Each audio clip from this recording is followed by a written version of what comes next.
কোন উম্মত যদি মনে করে নবীজি সাল্লাল্লাহু আলাইহি ওয়াসাল্লাম যা করেছেন তাই করব, যা করেননি করব না, তার কোনো ভয় আছে? নেই। কিন্তু যুক্তি দিয়ে যদি প্লাসে যায়, ভয় আছে না নেই? অনেক ভয় আছে। কাজেই ভাইরা, সুন্নত এবং শুধুই সুন্নত, অন্তত আল্লাহকে খুশি করার জন্য সুন্নতের বাইরে আর কিছু দরকার আছে, এই বিশ্বাসটা আমরা করবো না।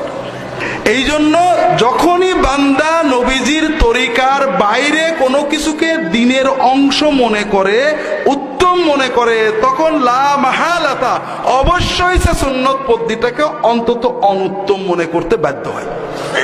কথা বোঝেননি? আর নবীর সুন্নতকে ছোট মনে করলে, অনুত্তম মনে করলে তার ঈমান থাকলো না। এই জন্য রাসূলুল্লাহ বলেন, মান রাগিবা আন সুন্নতি ফালাইসা মিন্নি।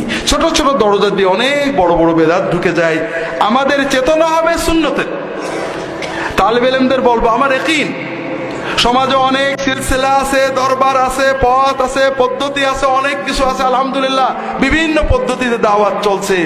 আমার ইয়াকিন হলো, কোন তালেবে ইলম যদি অন্তরে দিয়ে ইয়াকিন করে, আল্লাহ আমি তোমার তাওহীদ, তোমার নবীর সুন্নত যেটা বুঝবো, এর বাইরে যাব না, এটারই দাওয়াত দেব, আমি সুন্নতের জন্য আমার জীবনকে ওয়াকফ করলাম, ইনশাআল্লাহ ওর যদি মেধা কমও থাকে, ওর হৃদয়ের জজবা যদি আল্লাহ কবুল করে নেয়, এই সুন্নতের মহব্বত দিয়ে আল্লাহকে অনেক অনেক বড় করে দেবেন ইনশাআল্লাহ।